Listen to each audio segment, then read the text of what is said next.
Hey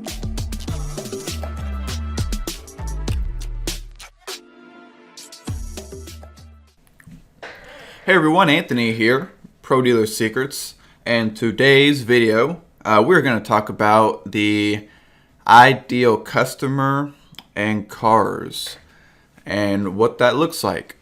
So what this is going to cover is who you're selling to. So when we're working in this price range, $1,000 to $4,000, this is who you're going to be selling to. This is what your customers are like, and this is really going to be not only specifically for this price range, it's a good indication, it's a good representation of customers across the whole industry, because there are some misconceptions that sellers have about customers, and it's kind of like an enemy type relationship where car sellers seem to be annoyed by customers and customers hate car sellers and dealers, which obviously, as we all know, is not a healthy relationship between two parties transacting business.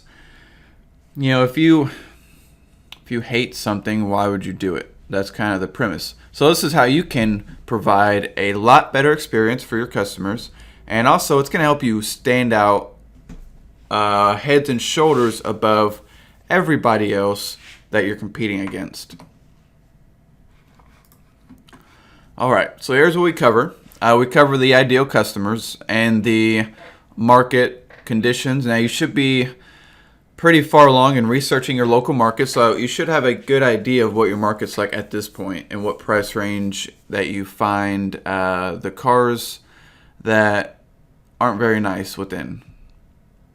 We're going to talk about what these customers are looking for, what they're finding, who are the best customers, and the concept of people want the best car for their budget, and why nobody gives a shit about retail or blue book value. We'll cover that today. Right. All right. So, who are our ideal customers and the market that we are working within? We, of course, know that cash buyers are going to be our ideal customers. Now, going through this video, if you are like let's say you're an established buyer, pay your dealer already, obviously I'm not saying completely change your business model. Maybe this is going to be stuff you can add to what you're doing.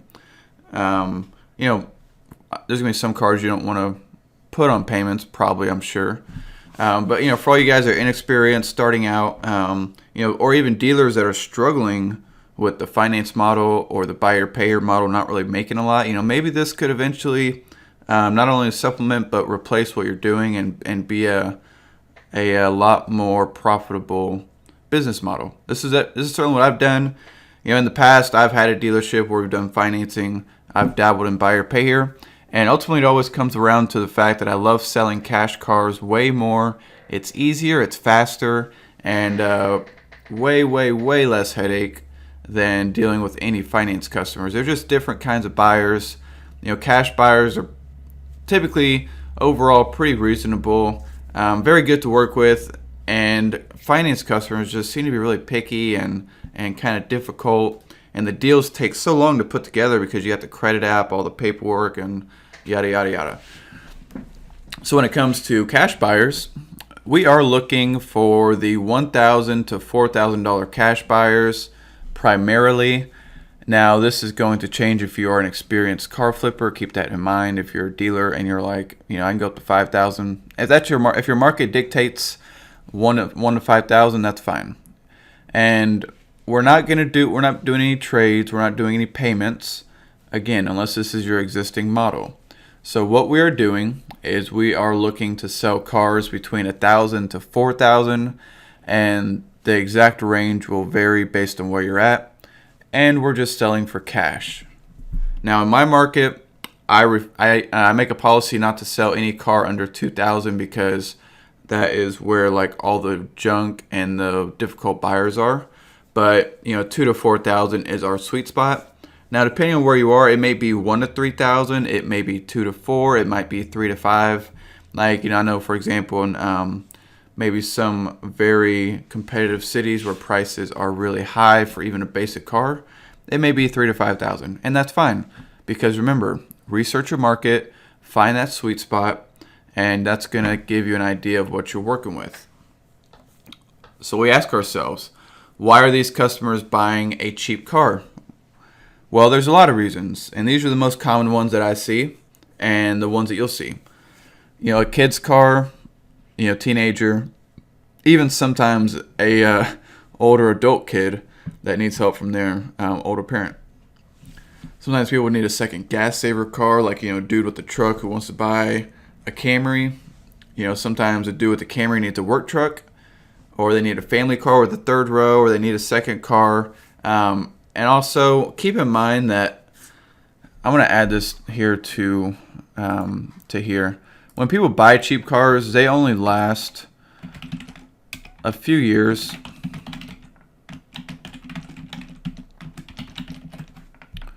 They usually last a few years before either one, they start having a lot of problems, breaking down, or two, the miles start getting really high to where the customer feels like they should get rid of it.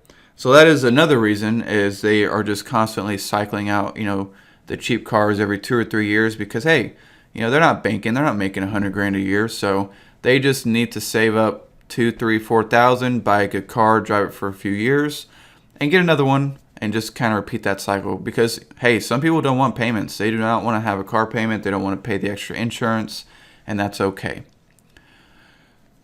What are they looking for? What are their expectations? What are their expectations that they're looking for in this vehicle? And this is going to be, they just want a car that's respectable, it's clean, it's presentable, reliable, minimal issues, decent tires, AC and heat work, and usually under 200,000 miles from my experience.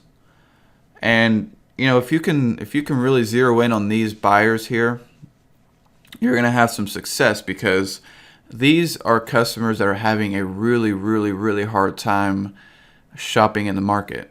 And it's very frequent that we get customers that are like, I've been looking for a car for a month or 2 months. It's just exhausting. I'm sick of it. And I'm glad I finally found you guys because you have all the best deals. That happens a lot here at our dealership. And as a flipper, if you have, the one car that they're looking for that meets all the criteria and none of the other ones do, you're going to have an easy time selling it. You're going to probably have more buyers than what you can do with. But remember, with every person, and even you want the best car for the best price. That is a fundamental aspect to this. If you can keep that in mind, that people want the best car for the best price, that'll help you provide that for the customer. Because usually a vehicle, for most people, it's the second largest purchase behind a house. Most people, especially the ones that don't know much about cars, they're careful, they're worried. There's a lot of internal and family pressure to make the best possible decision. And that right there alone is a ton of pressure. I mean, just knowing that you need to make the best possible decision. There might be a better option. How do you know this is the right one? Should I keep looking, or will I lose out on this one because it'll sell before I can get back to it? These are stressful questions, guys. And customers, most people only buy a car every year or 2 years at most. Some people it's 3 years. So, they're stepping back into an arena that they haven't been in for a year or two. They have very low experience in. Nobody teaches them. They don't teach this stuff in class. They don't teach you how to go buy a car. YouTube is getting a lot better. And people, they are very obsessive about researching all the possible information online, sometimes to the point of information overload, to where they have a hard time making a decision because they've researched so much. And when it comes to buyers, they do not trust sellers, and a lot of people have been burned by a used car before. I would say probably a large portion of people who have bought a car have bought a bad car before. And we all know that. I mean, I'm sure you have too. This is what happens. This is the environment that we're working in, and this is what we have to work with. So it is your job to become almost like a knight in shining armor, or like a lighthouse on the hill. You get, you have this incredible opportunity to just be better than every other seller. And it's not hard. It's very easy. It just takes some effort and a shift of mindset. And not only do people want the best car for the best price, they want a ready-to-go car. They don't want a project. They don't want to spend okay, this is something that really is stupid. I see, let's say a car needs an engine and the value is $4,000, and the person will sell it for $2,000 and say, selling for $2,000, it needs an engine. Engine only costs $2,000, but this car is worth $4,000. Well, yeah, that might be the case, but people don't want to buy that over something that's ready to go, especially if they're not getting an incredible deal and incentive to do that. So they don't want a project. They want to have minimal startup costs. Just something like taking it down to the mechanic, getting an oil change. They can understand if it's a few little things here and there, or maybe the tires need to be rotated, or even put some tires on it. But people don't have the time or the budget for a project. Your ideal customers anyways. Of course there's people that do, but we're talking about our ideal customers. They don't have the time or the budget for a project. They are very busy people, and you don't want to get into the business of selling projects. Now, if you have a car that is a project that needs to be dumped, dump it quickly, take the loss, and move on.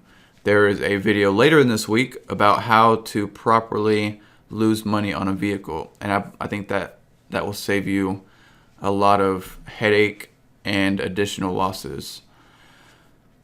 Now, one thing that people always fall back to, especially lame motherfuckers and people that are typically failures in life, is the economy. Of course, people are going to blame the economy.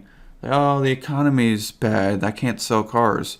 Or I've heard this one, the economy is too good, I can't compete. Like, bro, when it's a good economy, people want more cars. They want cars for their kids, they want extra cars, they want a truck to tow their boat. They buy a car for their mother, they'll buy a car for their so-and-so, this and that. When it's a bad economy, people buy more cheap cars and they buy less expensive cars. So as you can see, cheap cars create certainty. And for me, I've said it multiple times, I have not lost money in a single month in over 3 years.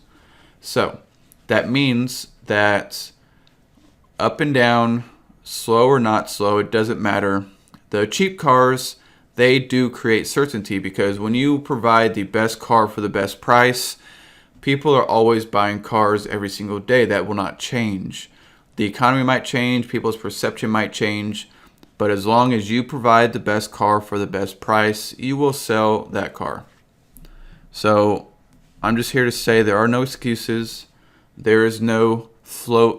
Just make it a commitment to yourself right now to never say, never make an excuse that it's a slow month, or the economy, or the auction, or people don't have cash, or don't make that excuse. I hear that excuse all the time, and it's BS. How do you think I'm selling 60 cars a month for cash if people don't have cash? Don't do it. Now we're going to talk about what people are finding. This is their experience, and this is how their car search is playing out. So one, they are dealing with shady sellers and scams. Sellers that they don't disclose hidden problems, and they themselves are very sketchy. They're trying to screw someone over and they know it. We all know that person, and if you're that person, stop it. There's a lot of scams that they're dealing with. People from other countries posting here. Those too good to be true ads that you can buy a 2010 Tundra for $2,148, $2,100, whatever. Just send us your email, and then they reply that, hey, kindly send a cashier's check. My mother's out of town. These are rampant, and the car industry attracts the worst people. And there's two ways you can make a quick $1,000 in like a day or two. drugs and flipping cars. And a lot of people aren't willing to do drugs, and they flip cars because they don't want to go to jail. That's just how it is. So the good news is, people, when they come to you and compare you to all these other guys, you're going to be a lot better professional. They're going to trust you way more than them. And another thing people are dealing with is title and registration problems. People not disclosing salvage rebuilt titles, people not knowing what to look for on a rebuilt title. Some sellers have no titles. Of course, there's open titles that some people are, they will not buy an open title because, there's so much risk involved, and there is. Some titles have liens and they don't know it, or they don't have a lien release with the title. There's a lot of people who are selling for a friend or family member. And I've heard of a ton of stories of people, buying a car from a person who didn't have authority to sell a car. And those are just situations that are not good for anybody. But this is what they're dealing with. And they're also dealing with shitty sellers. And this isn't, shady sellers. These are just people that suck. Whether it's an individual or even a dealer, people that don't respond, they're flaky, they're unprofessional. And I'll go over each one individually. So let's say non-responsive. This might be somebody who's too busy to sell a car, but they decide, whatever, I'll throw it on Craigslist and see what happens. And they might reply once a week to all the people that have messaged them. That's not good for anybody, because if someone's in the market for a car, they're in the market now typically. So they don't, they reply to all these people's posts and they don't get any responses, maybe 1 out of 10. And I did an experiment with this where I went across like 20 or 30 cars, and I emailed and texted all these ads and said, hey, is this car available? And I swear to you, like 5 people out of 30 replied at all. And like 1 or 2 replied within an hour. This is ridiculous. You can easily stand head and shoulders above everybody and sell your car faster just simply by replying within less than 30 minutes. A lot of people are flaky. Sellers will set an appointment to meet, sellers will set an appointment to meet and then cancel it or never even show up. Yeah, stuff like that. And, buyers are the same. This is both sides. They're unprofessional sellers, people that are just hard to deal with. They set a time for 5:30. They show up at 5:45. They make excuses. They forget their paperwork, whatever. There's no shortage of people out there like that. And then you've got scared sellers. These are like say a single woman selling a car on Craigslist. She's scared to meet anyone, so she's just constantly like, oh, should I do this? Should I not? No, I'm just going to trade it in. Okay, I'll try to sell it. Well, I don't want to meet there. And it doesn't have to be single women. It can also be, guy or anybody who are just scared to meet someone in public. Whether they're, had a bad experience before or whatever. Then there's so many bad ads out there. I can't believe how many bad ads just have no effort in them. You know what I'm talking about. You see an ad with pictures that have like half of the car showing, or it's sideways or diagonal or upside down, and there's no description, there's no information. I'll give you, just simply by posting 15 to 20 pictures and writing a description that is more than a paragraph and includes all information about the vehicle. And then secondly, if you reply to every customer within 30 minutes, those 2 things alone could change your business. If you're out there and you're flipping cars and you're having trouble selling, and you look at your ads and we got 3 pictures, well, no shit. Put 15, 20 pictures on that. And don't make an excuse. All of our cars have 30 to 40 pictures, whether it's a 99 Taurus or a 2015 BMW. They've all got at least 30 pictures. There's no excuse other than you're a lazy person. So do it. 15 to 20 pictures, that is the minimum. Write a description that discloses and has all information, and you alone, by doing those things, will sell your cars faster and get more money out of them. and reply to people within 30 minutes, an hour at most. And boom, you're in business. Those two things alone are worth thousands of dollars in education. Now, people, they're going out there, and this might be you too, they are dealing with overpriced cars because I've found that individual sellers, they think their car is worth way too much because of, what they paid or what they owe. Someone bought a car 5 years ago for $15,000. That doesn't mean that it's worth like $10,000 now. No, that thing's worth like under $5,000, especially if it's older.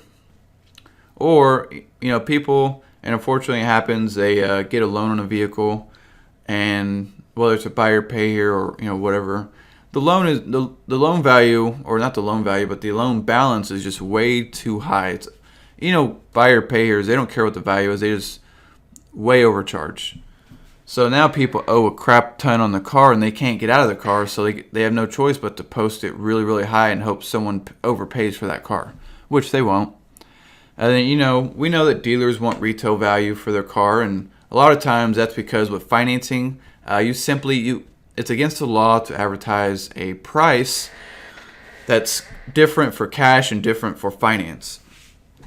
So you can't, advertise a car for $12,000 and say, oh, but my cash price is $8,000. That is illegal, and people have been thrown in jail and fined for that. And that's just how it is. Buy or pay here and finance lots, they have to overprice for legal protection.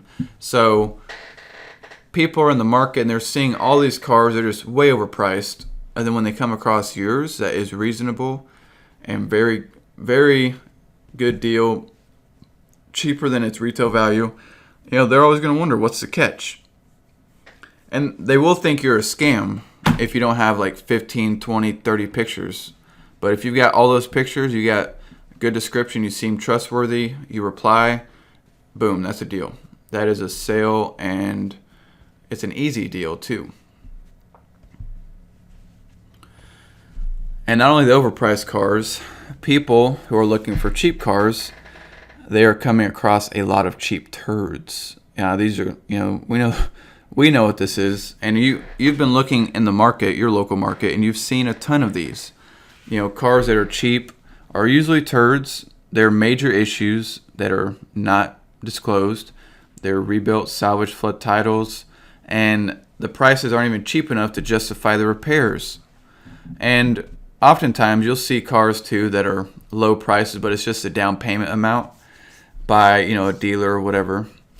And then the low percentage, the very few good deals, they're gone very quick, and people know this.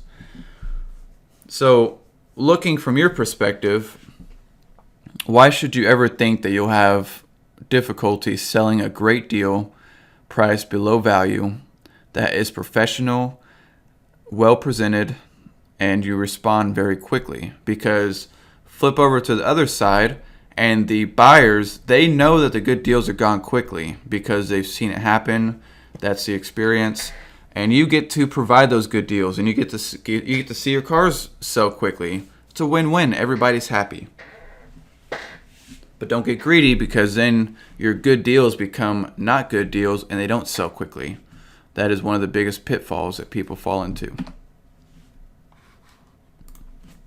All right, check it out. So the best customers, the easiest ones to work with, this is how you can tell them apart. So within our market of these cheap car customers, these are the best ones to work with. And you'll know them when you see them because, first of all, when they call you on the phone, when they text you, it's a pretty pleasant experience. They're not demanding or rude. We have that. You'll know when they are. They'll say, "So, send me the VIN report," or they'll make demands that maybe unreasonable, or they'll say it really rudely. I mean, this is a thing. The customer is not always right. Some customers are just plain assholes that you don't want to work with. And here's the thing. If your car is the best car for the best price and a really, really good deal, you can pick who you work with, because you should have a lot more buyers than you know what to do with. Best customers, they have reasonable expectations, and you'll hear this kind of in conversation. They'll say something along the lines of, they know it's a cheap car. They know they can't expect perfect. They just want a good, reliable car. Don't mind a few dents or dings, a little bit, stuff like that. It's not a big deal. But those are great customers to work with because they respect your focus of providing a reliable car over just a perfect looking car that runs like shit. And that's what we do. Every car, we tell people like, hey, we just want to make sure we provide a good, reliable car. We know it's not perfect looking, but that's okay. And these customers, they'll be flexible, they'll be accommodating, and we all know life happens. And these customers let you know if they need to reschedule. They'll willingly meet you halfway to where you are, or even better, closer to you. And you'll make the request, hey, text me when you're on the way, and they'll text you when they're on the way. They'll show up on time. These are great people to work with. And usually these are signs that they are serious. They probably are going to be ready to buy because they know what's on the market, and they know that if they like the car, it's the one that they should just go ahead and go with. They're not going to be obsessing over every little flaw or detail. But one thing about these customers, they are not too eager either. One thing you should keep in mind is the people that are way too eager, these are flaky customers. Never count a sale until the cash is in your pockets. I can't tell you how many people I've had call me and be like, hey, I want that car, hold it for me, I have cash, I'll be there. Don't sell it, I want that car, I'm a guaranteed buyer, that car is the one I want. If you ever hear that, do not never hold a car without a deposit. Never. You will lose money, and that person will show up and they will complain and picky about every single part of the car and then not buy it. And if you don't believe me, go do it. This is at least 80% of these customers do not buy the car. And this is the reason, because they are already assuming that their car is perfect, that this car has no issues, that it looks just as good as it does in the pictures, that there's nothing wrong. So they are, based on that assumption, telling you that they will buy it, hold it, don't sell it. When they show up, they are going to nitpick, and they're going to be picky about every little thing, and they will not buy that car, or they'll lowball you. If you don't listen to what I'm telling you right now, is that you do not hold a car for anybody unless they make a non-refundable $500 deposit. If you do not take that advice, then you are not going to complain when that customer flakes out. And I'm serious. Our policy, we do not hold a car for anybody, no matter what, unless they're willing to make a $500 non-refundable deposit. And even then, we disclose everything about the car. If it's on the phone and we're taking a deposit, we disclose everything. We tell them everything we know about it. And then they are told that, hey, if you do not buy this car, you lose your deposit. Now, there is one exception. If someone is driving from more than an hour away, we will hold the car while they're driving, because nobody wants to have a car sold out from underneath them because they can't physically make it fast enough. But what we do with long distance customers too is, we only do this with long distance customers. We're very descriptive. We try to disclose everything over the phone because nobody wants to make a trip and find all these hidden issues, which you should already have those things, not little things, but like all the major things in the description. But we tell long distance customers more of the little things, which is just very good practice. It saves them from wasting your time. It saves them time from being frustrated. And it builds a ton of trust. Trust me, it makes the sale way easier when they know all the issues up front before they show up, because they've already got the proper mindset. They're already ready for that. And as long as it drives good, they're going to want it. And the best customers, they value your time and they value their time. They have a life and they know that you have a life. So they make it very easy to set a meeting with. They're respecting of your time.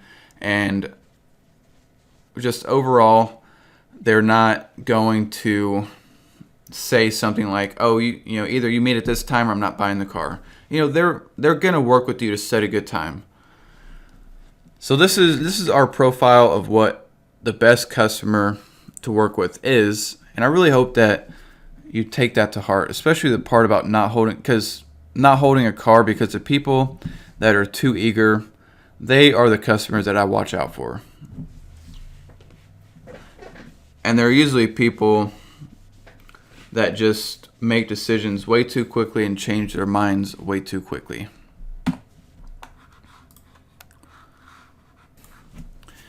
Now I'm going to tell you about why retail and Blue Book do not matter. They don't. Now they do matter if you go over 5,000, but in our price range, I don't use Blue Book when I'm buying or when I'm selling, because I know the market well enough that when I see a vehicle, I mentally put a price on it that matches, you know, the year, the model, the miles, you know, the condition it's in. The exact same car in terms of year, make, model, miles could be $1,000 apart just based on what it has, the condition, whatnot. So that's what I do when I see a car at the auction, or you know, when I'm buying one, is I will mentally put a price on the car that I know it'll fit into in the market and be the best deal. Now this is a point of Blue Book value. It's just to set a value for bank loans, and banks don't want to overloan on something, so they need a value system. You know, houses have appraisals, they have competitive, or what is it? The comps. What do they call those? You know, the cars or the houses around the area that are similar, what they sell for, whatever.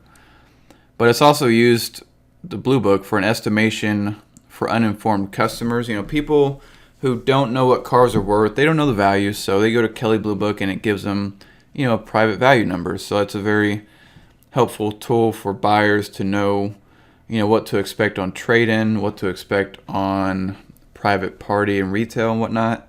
But it doesn't factor in the real cash markets. When you're buying a car under $5,000, remember, you're just trying to get the best car for the best price. And that's why we use the real estate model, which is using comps, previously sold vehicles. And you know, these are ones that you see as you're scrolling through the market. You see cars, and then the next day that car's gone that you noticed yesterday. That tells you it probably sold.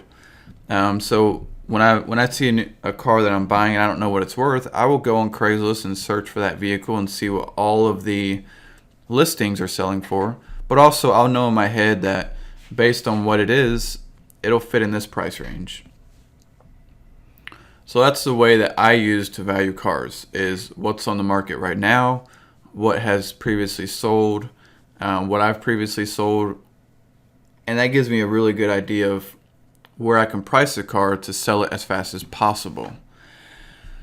Now, this is also going to help you on unique and specialty cars, because with Blue Book, they don't value these cars properly.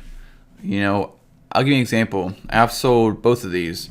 A 2003 Ford F-150 Lightning, which has, you know, the Cobra engine with the supercharger. Blue Book will tell you that it's worth like $10,500, maybe $12,000 with low miles. But that is a $17,000 to $25,000 truck all day long. You know, I sold one, a 2003 that had like 90,000 miles, and I sold it for $16,000, and the Blue Book was $10,000. You know, I paid for it. I paid $12,000 because when I saw the vehicle pop up, I knew it was special, and I checked Craigslist, I checked eBay, I checked eBay sold listings, and I saw exactly what verified sales on eBay were for this specialty car.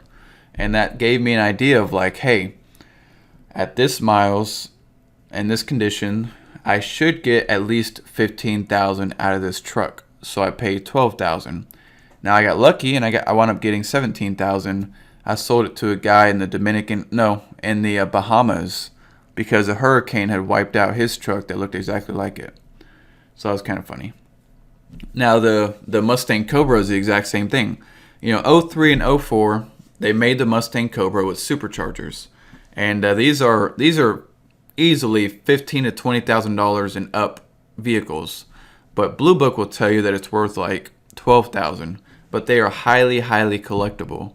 And I've had one of them before that I bought for like $9,000 and I sold it for $16,500.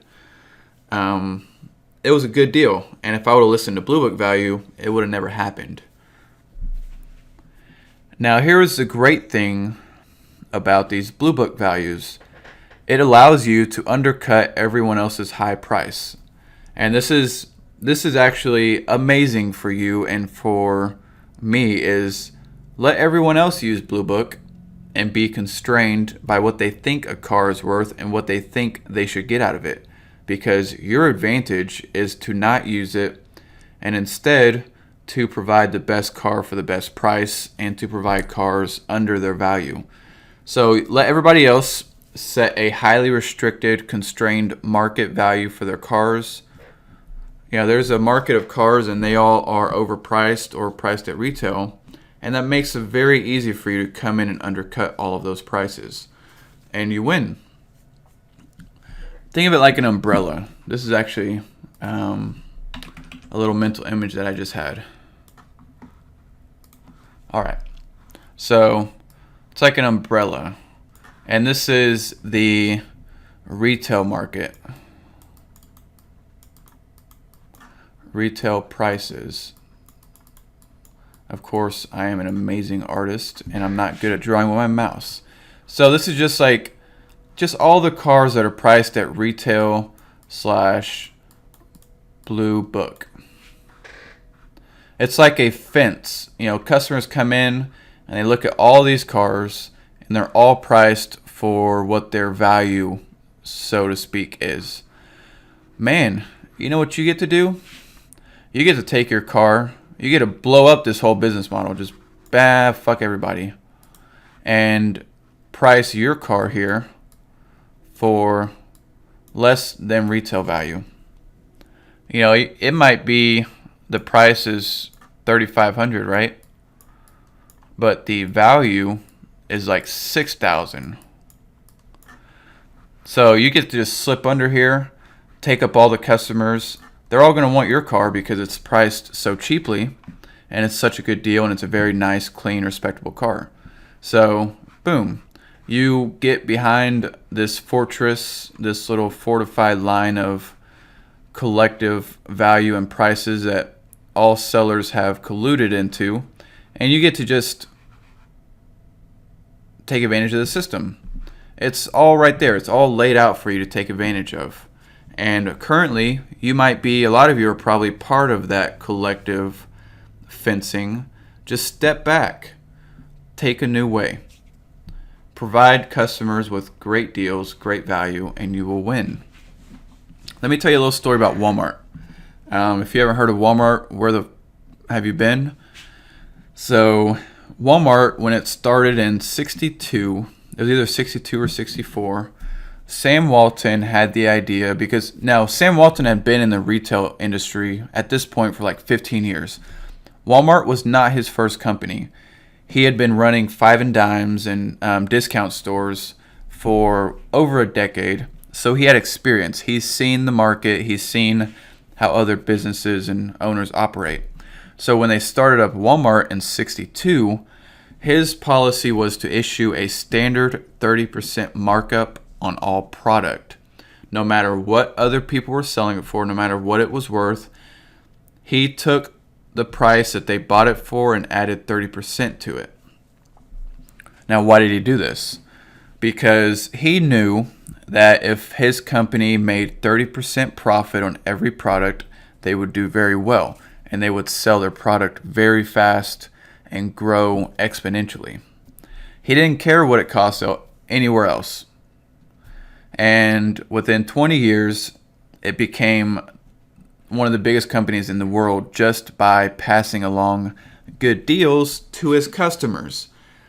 This is proof, and this is what we do. So Walmart, they would aggressively negotiate the price when they buy their product, and then they would just mark it up 30%. So Walmart was putting all of its effort into buying their product as cheap as possible, because the selling, they didn't advertise a ton. They didn't do a ton of campaigns. They just had cheap prices, and they put all of their effort into buying their product as low as possible and then marking it up 30%. And it worked, because where they, in the 80s is when they really saw the fruit of all this. Now, they've kind of lost their way since then. In the last 30 years, they don't do that anymore. But this concept took them within 20 years to take over the entire retail industry, and they beat Kmart, they beat Target, they beat Sears, and all of those companies were highly, highly funded, better organized, better leadership. But Walmart, it had a mission, and it had a cheap price markup, and it had good deals for its customers. I cannot even stress enough how customer obsessed Sam Walton was. He was obsessed, and he just wanted the customer to have the best deal possible. Now, let me tell you a little story. Sam Walton and Walmart, that business model, and the book that Sam Walton wrote in the early 90s is directly responsible for Amazon's success. Let me show you how. Because Sam Walton, his book, Made in America, you have to read this book. Interesting note. Jeff Bezos, the owner of Amazon, CEO, he makes this book required reading for all executives in Amazon. So this book came out in, I want to say 93. 92. Now remember, Amazon started in either 95 or 96. I don't have my years exactly. It was 94. That's not a coincidence. It is not a coincidence in any way, because in this book, Sam Walton lays out the strategy and what Walmart did to become the owner of the retail industry within 20 years. So it talked about Sam Walton was extremely, extremely customer obsessed. He invested heavily into technology, distribution, automated systems, computers. And that's starting to sound familiar. It's because Amazon took Sam Walton and Walmart's business model, put it online, and 10x'd it in obsession. Jeff Bezos is a direct descendant of Sam Walton and his business model. Now, if you're starting to see the relationship here, this is a 60-year dynasty of a single business model of simply providing the best deal to the customer. I cannot stress this enough. From 62 to the current year, Sam Walton took the business model of passing along good deals to customers by trying to buy product as low as possible and having a standard markup. He directly led to the formation and influence on Amazon. And Amazon themselves, they took 20 years to completely and totally dominate the e-commerce space. There is no coincidence that each company had a 20-year lead up before they become insanely dominant and exponential growth. That's because while all the other competitors were being well-funded, trying to sell their product for retail, trying to make as much money in the short term, Walmart and Amazon, they spent years and years collecting as many customers as humanly possible and creating a loyal foundation of shoppers that know they're not going to go to another store because they're not going to find better deals. Now, that is a little book lesson for you. And I say this because in our dealership, after I read this book, we completely, in every way, moved away from any retail or book value. Our standard business model now is to take our cost in the vehicle and we mark it up 30%. No matter what it is, no matter what it's worth, I do not care. We pass the deal to the customer, and within the first 2 months, our sales increased by 10 to 20%. Our vehicles sold faster. and sales became much easier. And not only that, now it's easy to train anybody to sell cars because we have no haggle pricing. Our cars are marked up 30% across the board. Now sometimes it's 50% because if we buy a car for $1,000, we'll sell it for $1,500 if it's like a really nice car. But if we buy it for $2,000, 30% is $2,600. We sell it for $2,600, and this has the advantage of just being the best. I mean, people are blowing through here. We get over 500 to 600 calls a month. We get 300 text messages a month from customers, and we get around 200 to 300 people into the dealership every single month. So I'm telling you, this business model works, and this is what I'm teaching you in this course.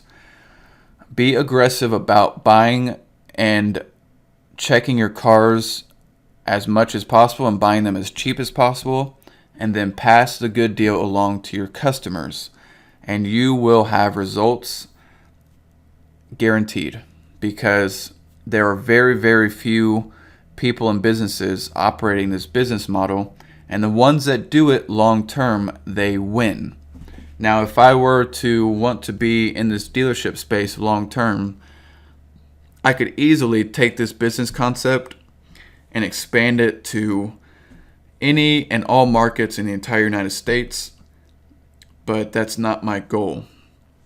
Because ultimately, I don't want to be a dealership owner long term. I want to influence all the dealership owners in the entire country to provide better experiences for customers, and I really want to change the entire car industry for the better so that it's a win-win for sellers and buyers. Now, if you didn't fully get that Walmart and Amazon story, it's probably worth rewinding and listening to that again. At the very least, go buy this book, Made in America. It is an excellent read.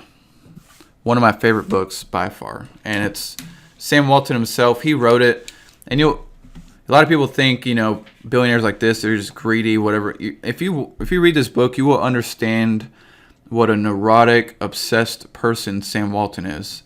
He didn't care about the money. He just wanted to create the best possible business for his customers and to do that as much as possible across the entire country. And he succeeded at that. And money just happened to be a byproduct of him changing the entire American retail culture. So relating to this topic of Blue Book value, let me show you a couple deals. This is going to create a visual representation of what we're talking about. So we have two vehicles here. On the left is ours. We bought this car for like $3,300 or $3,500, and we marked it up 30%. It's $4,400. 06 Lincoln Navigator, low miles, very clean, no issues. Now compare it to this right here, where this person, they've got a 05 Expedition. Which one do you think people are going to buy? It's essentially the same vehicle, but this one's way nicer. The value is a lot higher. Actually, no, it's not.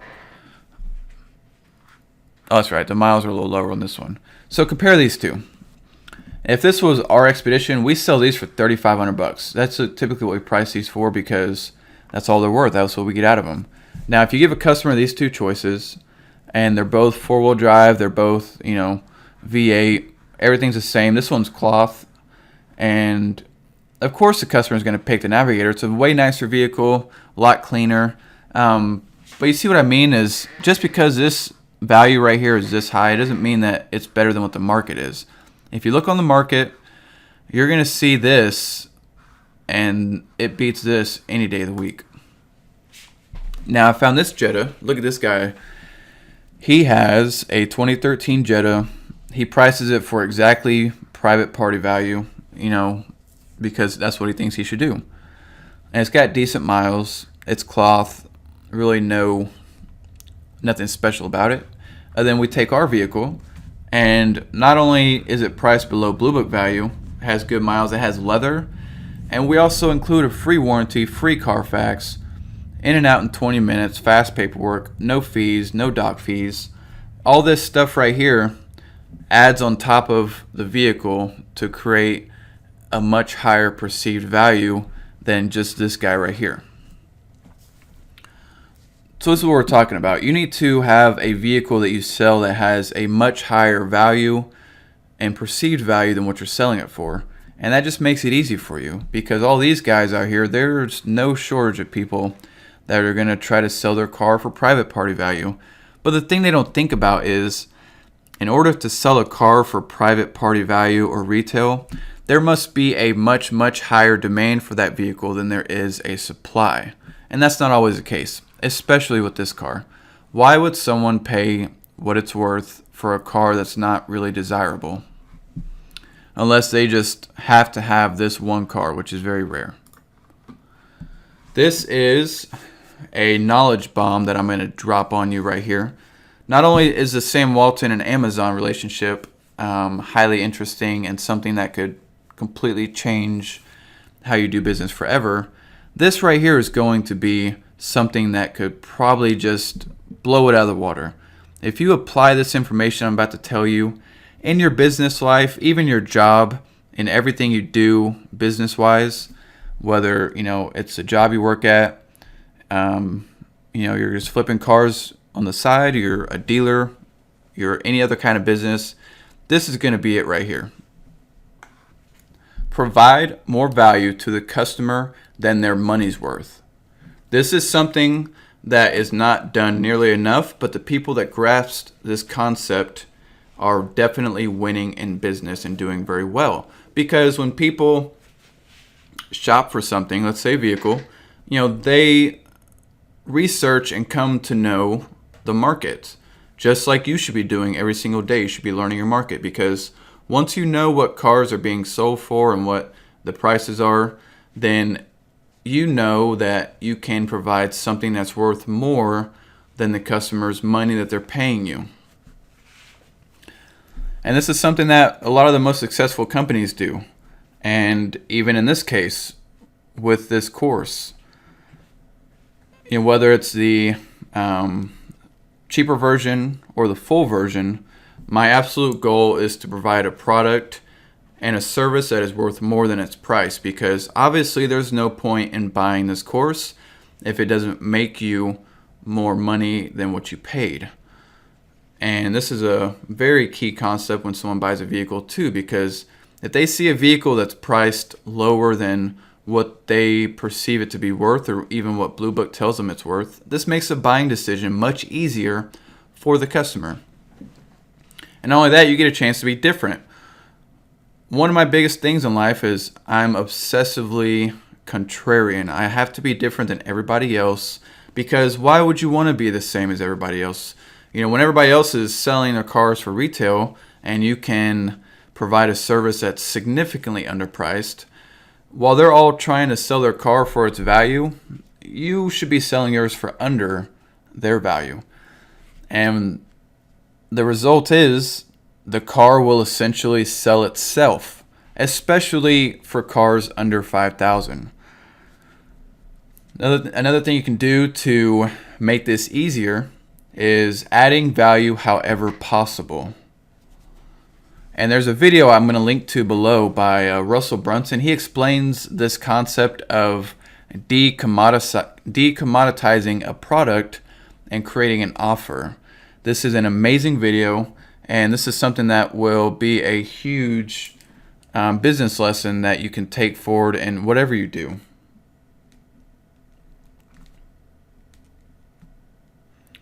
Just create an offer around the purchase.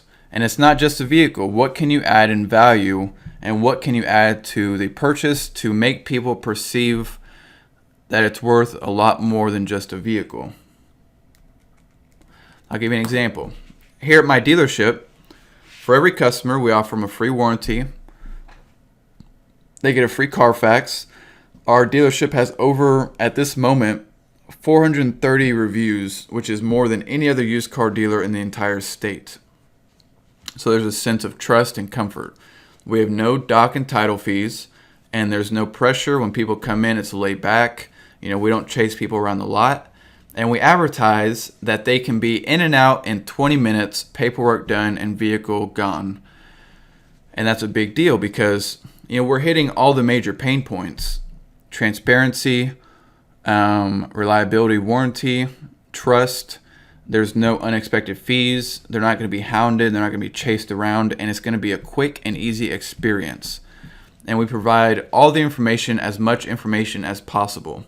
Now, when you couple that with our already cheap prices, this is a no-brainer. Nobody in the entire state offers what we do to our customers, because not only do we take the vehicle, and it's not just a commodity, we create an entire layer of offer and value around the vehicle so that the customer is getting way, way, way more than their money's worth.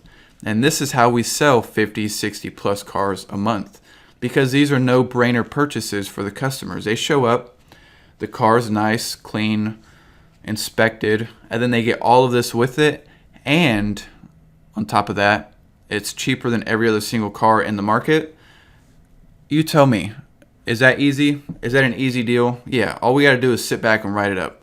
Now, if you're not a dealer, if you are a dealer, you need to take that into consideration and look for ways to add value however possible and create as much value and a positive experience for your customers. Now, if you're a flipper, you can still do this. This is still something you can easily do, and that is by offering convenience. And these are effort items. Just simply being easy to work with, answering your phone, quick replies and communication, being responsive. If you can find a way to provide VIN reports to your people, even better, because nobody does that. Nobody flipping cars, or no individual sellers will offer any type of VIN report. So, something as simple as maybe you make the investment into a Carfax, $40 a piece if you're making enough on the car. But another option is if you happen to know a dealer, or if you can find a dealership that has Carfax and you can partner with them. If you're not flipping a lot of cars, they'll happily for like $20 give you a Carfax report that they can email to you, or, something along those lines. Or if you can find a way to get an auto check report. Carfax is the most trusted.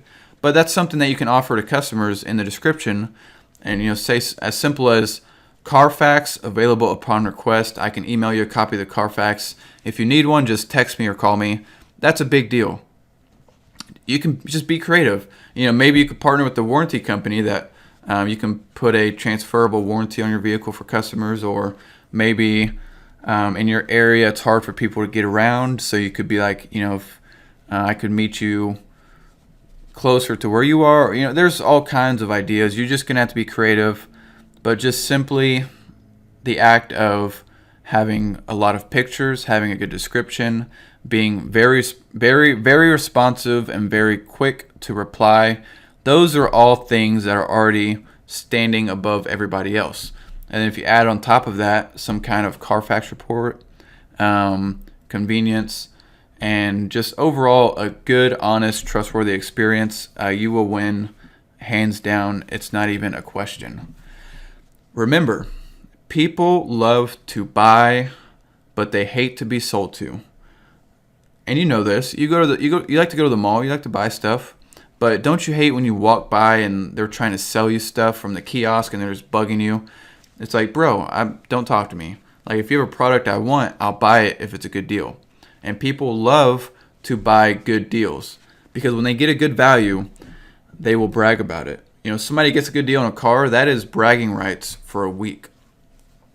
Because everybody wants to talk about how, they got one over on the dealer, or, they got a good deal, they got way more than their money's worth, and they'll brag about how they got way nicer of a car than they thought possible.